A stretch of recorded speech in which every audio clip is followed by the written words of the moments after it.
We have a table of some amazing individuals, some amazing backgrounds, seasoned individuals, experienced individuals. And the idea is that we can come together and unite. And that's what the Brand Dealer Series is about, right? Coming together from all backgrounds, different minds, to sit at the table, break bread. Obviously, this is an iconic moment for culture overall. At the end of the day, it's Bad Bunny in the Super Bowl.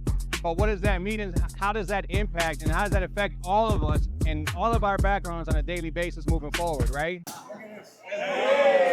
We have a table of some amazing individuals. I'm sure you're gonna get to know everybody because everybody got a lot to say at this table. So this is Mai-lyn Alvarez. She's from Dolce Gabbana, seasoned marketing vet. This is the corporate perspective that you're gonna get, right? Earl, we're watching the Super Bowl today. He is an ex-NFL player. Artist Rivera, my brother. He's also at Dolce Gabbana, athlete as well, but can bring an absolute different perspective to a conversation that I thought he'd be interested to have here. Ed Bodie, not only has he really showcased who he is as an individual, genuine, humble, and that's being expressed through his businesses. Aside from that, the man has spent more time with Bad Bunny than any of us at this table. Mari, Miss Universe, the first Cuban, let's get it! Luis Orta, two-time Olympian, let's go! Representing Venezuela, Ashley Rocher. What? Seasoned marketing vet as well, spent a ton of time at Coca-Cola. You're a black woman doing your thing in corporate America, and you have absolutely been an advocate of representation. Then we get to the man, the myth, the legend, Justin Quiles. Let's go, baby. He has his own sound. He's been doing it for some time now, and he is just getting started, in my opinion. And then you have a gentleman at this table. He's Puerto Rican and a country music singer, the one, the only, Cash Cortez. Let's go, baby. Thank you for being here, brother. We have artists, we have athletes. There's no way around it. We can't be discarded. We can't be denied. The line in the sand has been drawn, and we at this table are a reflection of that as well. So how do we carry on after this conversation? How do we learn from each other? How do we embrace each other and support each other? That's the main thing, and that's what this platform is about, to bring different worlds together. And I think there's no better way to do that than to sit down and have some food together, right? You have an absolute unique perspective. I've worked with Bad Bunny in the past and all the shows we produced from 2018 when he was doing Volcan nightclub in Chicago to theaters and then arenas and then stadiums. But you have an intimate relationship with him. And I would love to hear your opinion on this historic moment, but also your thoughts around the significance of what's happening right now. My brother, when I met Bad Bunny was like 2016 in Puerto Rico. I just paid like $10 to see Bad Bunny live. He had just won some deals. But when I heard the song, I get so crazy with that song. I said, you know what, this guy is different. And I was in an event there and I saw that he's gonna perform in a club. And I said, you know what, I'm gonna go. And I paid the $10 for the entrance. Then when he started singing, he went out to buy tripletas, Puerto Rican sandwich, whatever. And I saw him and I said, yo, you know what? When you get to Miami, I want to call you here. And he told me, Miami? Tú eres loco, yo vivo en Puerto Rico. He told me like that. ¿Para qué me voy a cortar en Miami? And I said, let's see, you're going to go to Miami. A month later, Nicky Jam called me and told me, hey, Bad Bunny is in my studio. And he said that in Miami, it's not good barber can do his haircut. Come here and show him who's the beast. And bro, I was cutting a client and I canceled my whole clientele the rest of the day. I said, you know what, I have to go. And I went and I cut his hair. I showed love like he was a superstar because I believe it. I saw something, I don't know.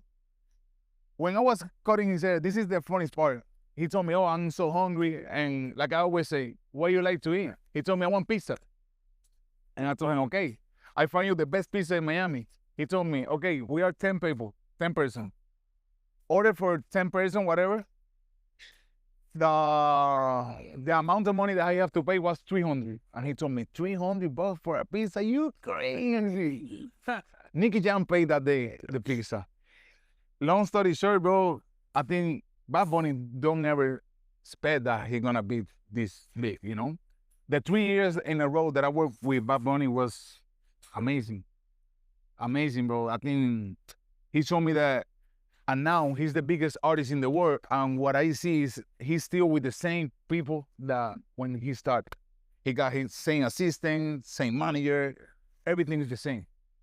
The reason that I don't keep cutting his hair is because he told me, move to Puerto Rico. And I say, no way, Jose. I'm going to stay in Miami. You know, because I want to follow my dream too. So, man, I feel proud. I feel proud that every place that I go and I tell somebody, I'm from Puerto Rico. And they don't speak Spanish. I say, you know who's Bad Bunny? And tell me, oh, yeah. I'm from there, brother. So I think Puerto Rico have a second name, Bad Bunny. For sure. So, you know, that's, if you're Puerto Rican, no matter what, if you like his music, no matter what, if you like the way he sings, whatever, you have to feel proud. Because at the end of the day, it's not just USA, it's we spend like respetándonos, you know, it's the whole world. Today I saw like on Friends, en la portada del periódico, Bad Bunny was on it. You know, like in China, #1 artist in the world, a Puerto Rican guy doing salsa, reggaeton, never English, you know. Of course, we are American, we like to speak English, but he never sung in English, always in Spanish. And this is the first time that Latino is gonna sing everything in Spanish. Let's go. The culture of reggaeton, Justin Quiles is a big artist. He know that in the early 90s, if you play reggaeton in Puerto Rico, you go to the jail or something. You know, was difficult. It was like it's underground, you know, reggaeton comes on the street, so our parents didn't want us to listen to reggaeton when we were growing up. I feel like that was a major part. Even my mom, she didn't like me because it spoke very like, todavía hablamos malo, like, I mean. That's part of the culture. Part of A little bit cuter now than. a little bit cute to some people, but I mean, Bad Bunny keeps it 100% real. You know, he said all the crazy shit that we all like at the same. You know, so I feel like reggaeton is it has that side, also has a commercial side. It's been evolving, it's been growing. And yeah, I feel like Bad Bunny's opening a door that nobody ever opened. But before Bad Bunny, there was Daddy Yankee, obviously, Don Omar, Wisin y Yandel. Those guys opened the door for Bad Bunny to come in and finesse the Super Bowl now, you know? So I feel like I feel great for being Puerto Rican as well as Bodie, you know? Like, I see you're Puerto Rican, I know she's Puerto Rican, you're Puerto Rican, he's Puerto Rican. You're our Puerto Rican brother. We all, hey, we all Puerto Rican. The whole table is Puerto Rican, bro. Everybody's Puerto Rican. So they were all Puerto Rican. Yeah, of course. well, that's what I said. It's Black History Month and a Puerto Rican. What is a Puerto Rican? It's an African. That's right. Okay, it's a Spaniard. That's right. Okay, it's Indian. Yes. Taino. You know what's crazy? Everybody at this table, you too, bro. Yeah. You Puerto Rican. You just didn't know it. I already told you. You know what is crazy? That Puerto Rico is a small island. We are almost 6 million people around the world. Yeah. 2 point something in Puerto Rico, 3 point something out of Puerto Rico. So we are the smaller population, and now we are the bigger. Thanks to Bad Bunny, you know, everybody know what is Puerto Rico. Probably you have country that have 50 million people, and nobody knows what is that, like Puerto Rico, you know. So I feel like, wow. When we talk about Puerto Rican pride and stuff like that, like what we're really saying is Latino pride. Black pride. We are no longer the minority. We kicked the door open to the majority. And what we represent from a buying power perspective is ridiculous globally, not just the US, globally, right? So now I'm gonna come to you, who is in the corporate space, and you work for an Italian company, you do marketing on US soil. What are some of the things, do you feel that multicultural is represented within your business? And I don't want to get into too much detail, right? I'm not going to, right? But what are your thoughts on what you're seeing from the corporate space with the corporate lens on and what's happening in US mainstream culture? It's essential for brands to be diverse, to have inclusivity, to speak to all audiences, all ages. If you want to be a brand that thrives in the US, you can no longer just stick to one type of city or one messaging. You have to go across global, all generations. I love that. What would be like an ideal brand campaign for Mai-lyn? An ideal brand campaign. We're going to put it on the spot. I'm an Italian brand, so family is important. I love that. Probably a family-oriented campaign. diverse families, mothers, daughters, and probably gender fluid as well. And that includes makeup and fragrance, since that's what. You said something interesting that I caught. Well, we're an Italian company. I didn't ask you that. I said, Mai-lyn, if you had an ideal campaign, what would that campaign look like? I can tell you what it would speak to. I'm sorry? I can tell you what it would speak to. Okay. It would speak to community, diversity, and inclusivity, Beautiful. about making each other, helping each other be our best selves. I love that. I'm with it. I mess with it. Jay, a question for you, bro. Okay, tell me. You are at the top of the game, right? One of the best to do it. We see you carrying your flag all day long, and that's lovely. That's amazing. And we get behind you. You influence a lot of us. But you've also, let's talk about the businessman, Jay, and your relationship with brands. What do you think, from an artist and talent perspective, could be some advice you can give somebody from a brand when they're looking to integrate and do brand partnerships with you? I mean, I feel that it's important to have the creativity of the artist with the brand together. Like, I've done some partnerships with some brand, and I feel like it's always more towards the brand, you know, than combining with they even tell you what to put in your caption. Like, I'm like, Then it's not you. it doesn't, it's not real. It doesn't, It's not the authenticity. Every time I see an artist doing a commercial for something, or it does not feel authentic to me. And I feel like brands need to engage more with the artist and sit down and have a creative meeting with the team and combine both worlds, because it only looks like one world. It doesn't look like, you know, they even tell you what to say in the caption, and you're like, Lord, I want to say something different. No, you got to say this. I'm like, I mean, people know nowadays, you know, that people are not dumb. They know it's like page, something, Our page, you people know. know. Yeah, our people know. Yeah. And I feel like that's something brands need to work on, you know. I feel like they're lacking a lot of that, like a lot. And it's been going on for years. I don't know when it's going to change, but I feel like that needs to change soon. Like, brands need to sit down with artists, speak creatively, and be like, okay, this is what you want to do. This is what we want to do. How are we going to do this together? How are we going to speak to the audience? How are we going to engage with the culture, with the people, and target it that way? I feel like that will have more of a positive impact than what we're doing right now with brands. Yeah. I used to model also for Oscar de la Renta, and also besides my being Miss Universe Cuba. And, you know, I felt like that sometimes, like a lot of times, because it's just one way, and then you feel like, you know, like they're taking you for granted, and you feel like used somehow. And even though they're paying and you have to do what you have to do, it will be also like you will put so much more, like so much, like a better energy if you will be taken, you know, like in consideration for what you have to say and what you feel. You were going to say something. You got excited there for like 2 seconds. Oh, me? Yeah.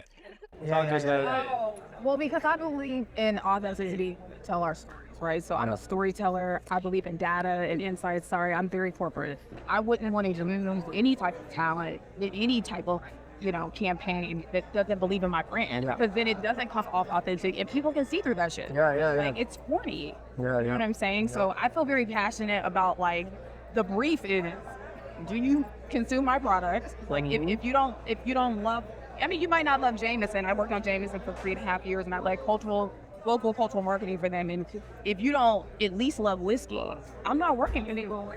Because I know people can see through that shit, and the audience that I'm trying to connect with, they know. One of the things that you do really well is you don't let anybody touch your social media. Nobody told me so. And everything. Are you the same way? Good for you. I have a question about that. What do you do when people are asking too much and you're only one person and you can't give any more? And I ask also on social media, you guys that have a big following, there's gonna be messages coming in all day, every day from people from all over the world. What do you do then? I'm gonna be super honest. I'm the type of person that I have to feel the vibe. If I feel the good vibe, I answer. But if I feel the question is good, but I don't feel the vibe, I say, you know what? I'm a human. I have a life too. I'll be with my wife, and my wife deserves my time too. I can be on my phone every day, answer everybody, because at the end of the day, you're not gonna make everybody happy. Exactly. You know, it's hard. sometimes, of course, I answer, I show love, but sometimes it's a balance. For me, I gotta like the brand. I feel like if I feel the brand and I like it, I mean, I can work with the brand, you know. Even if it's a small brand. Even if it's a small brand, yeah. Even if it's a small brand, and I see something that I like of the brand, and I see growth on the brand as well. I think the brand is gonna grow. I think the brand's gonna do good. It's gonna match with what I'm doing as well, because it gotta match with what I do as well, you know. I want something from each one of you. If there's something, if anybody sees this later and there's something that you feel you would say to inspire the next generation, what would it be? I say everything that you do it with love. That's the most important thing. You do that and you impact millions. You got to figure out what's going on or you're going to get left behind. So to me, that's the biggest advice that I would give to a brand marketer that's coming up. Is like, see the vision, read the data, any insights, and know where we're going. For me, I would say to the next generation to believe in themselves. Yeah. I think that's very important. You know, a lot of people, we all have a lot of doubts. You know, like I doubt myself every time I put out a song. I doubt myself every time I post something on Instagram. But at the end of the day, it comes to believing in yourself. You know, believing on your vision and what you're doing, and keep believing. That's it. When you stop believing, is when you're gonna stop working. Love that. Yeah. Be consistent, fighting for your dream. When you made it, don't forget where you came from. That's it. Always been true to myself and who I am. Not the chance I got many years, you know. I have a lot of Latin friends, including, of course, you, my brother. He is my brother. Always had that dream. I was 7. I knew I was going to make it. I didn't know it was going to take me. I didn't know the obstacles God was going to put me through. I knew I was going to trust in Him. Do whatever I could in my power, get there. It happened. I would say to accept yourself just the way you are. I would say be you, stay true to your roots and values, and I'll say too, don't rush the process. Like if you're like good people, you do the right things, like things are gonna come your way anytime soon. So I think that's my best advice. Oh, I think being a good human. I think being a really good human is super important. Everyone is going through their own battles. Everyone's fighting their own demons. Everyone has hopes, dreams, things that they want to reach. So I think being a good human is, and never doubting yourself. I think that ties back to that. And last one, authenticity. Being authentic. I love it. Hey, it's my turn. Before we go, thank you for having us. This is really special. This is really special. It's not possible without y'all. It's all love. All love. I mean, everybody literally said something different, and it to me it hit home. And I wish there could be a word or a phrase that could sum it all up into one ball, because that would be absolutely something that I feel, if I were to leave anything on this earth, is have faith. Have faith. Believe in something greater than yourself. Because if I am the end all and end all, that ain't sustainable. So whether you believe in God, I don't care if you believe in a tree, believe in something. Have faith and believe in something greater than yourself. So yeah, I think have faith, leading with love, right? Everything that was mentioned at this table makes absolute sense to me.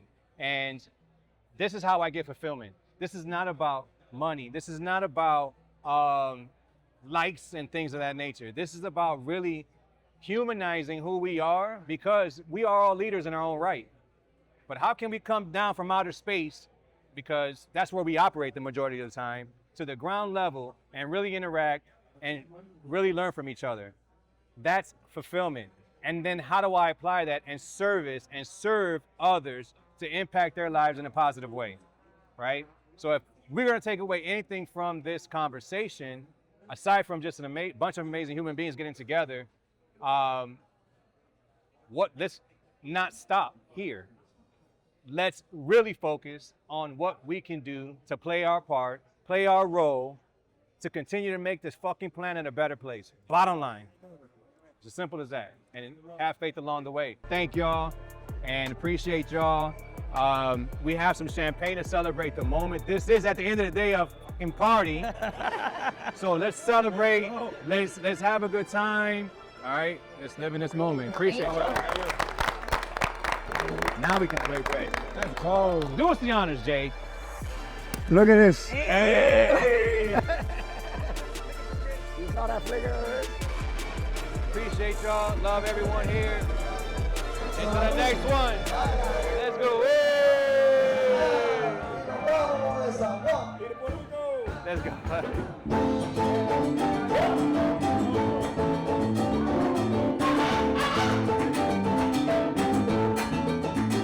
Baila con la señora aquí. Por la mañana café, por la tarde ron.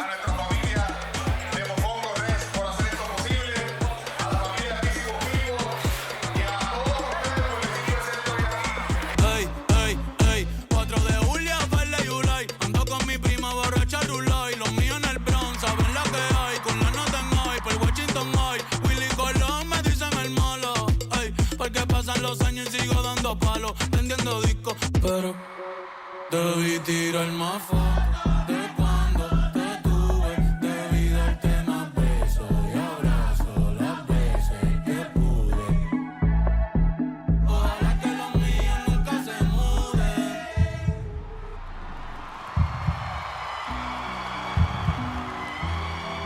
Buenas tardes, California. Mi nombre es Benito Antonio Martínez Ocasio. Y si hoy estoy aquí en el Super Bowl 60, es porque nunca dejé de creer en mí. Tú también deberías de creer en ti. Vales más de lo que piensas. Créeme. Dime, a tú es lo que tú querías.